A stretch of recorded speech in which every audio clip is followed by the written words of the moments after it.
အေယာဝတီတိုင်းလေးမျက်နှာမြို့နဲ့အနီးဝန်းကျင်ဒေသတွေမှာရေကြီးရေရှမ်းမှုတွေဆက်လက်ဖြစ်ပေါ်နေပြီးရေဝင်တွေရဲ့နေအိမ်တွေထဲပိတ်မိနေသူတွေကိုကယ်ဆယ်ရှေ့ပြောင်းပေးနေပါတယ်။နိုဝင်ရေကာရာကျိုးပေါက်မှုကြောင့်ရေဘေးသင့်ခဲ့တဲ့လေးမျက်နှာမြို့တွင်းမှာရေပြင်ကျပြန့်ပြီးရေစီးတန်တာကြောင့်ကယ်ဆယ်ရေးလုပ်ငန်းတွေအခက်အခဲများစွာနဲ့ဆောင်ရွက်နေရတယ်လို့ကယ်ဆယ်ရေးအဖွဲ့တွေကပြောပါတယ်။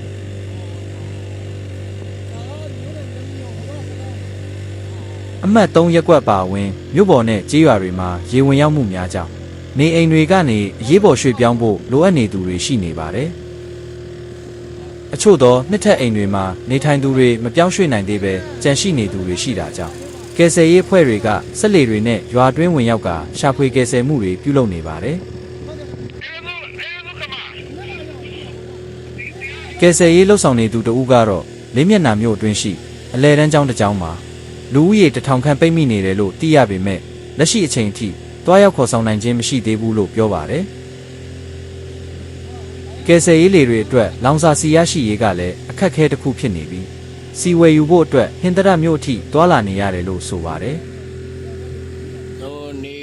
ထို့အပြင်ရေကရောကျသွားခြင်းမရှိဘဲဆက်လက်မြင့်တက်လာနေတဲ့အတွက်ကယ်ဆယ်ရေးအဖွဲ့တွေဟာရေလွတ်ရာနေရာတွေမှာအခြေချပြီးလုပ်ငန်းတွေဆက်လက်ဆောင်ရွက်နေရပါတယ်။ကားလမ်းမပေါ်မှာလည်းကူညီကယ်ဆယ်ရေးရင်တွေစုဝေးထားပြီးကယ်ဆယ်ရေးသမားတွေအတွက်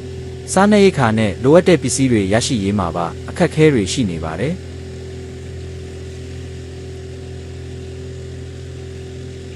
ကယ်ဆယ်ရေးသမားတွေပြောကြားချက်အရပိတ်မိနေသူတွေကိုညကလေးကကယ်ထုတ်ပေးနေပြီးလူရာနဲ့ချီကိုရွှေ့ပြောင်းပေးထားနိုင်ပြီဖြစ်ပါတယ်။ဒါပေမဲ့ကျေးရွာဘက်တွေမှာပိတ်မိနေသူအရေအတွက်ကိုအတိအကျသိရှိနိုင်ဖို့ခက်ခဲနေစေဖြစ်ပြီးအကူအညီတောင်းခံတဲ့ဖုန်းခေါ်ဆိုမှုတွေစက်တိုက်ဝင်ရောက်နေတယ်လို့သိရပါတယ်။လက်ရှိမှာတော့ရေဘေးသင့်ပြည်သူတွေအတွက်ဆက်လေလောင်စာဆီတောက်သုံးရေနဲ့စားနပ်ရိက္ခာများအရေးပေါ်လိုအပ်နေပြီးကူညီလူတန်းလိုသူများအနေဖြင့်ကယ်ဆယ်ရေးအဖွဲ့များထံဆက်သွယ်ကူညီနိုင်ကြောင်းသိရပါတယ်။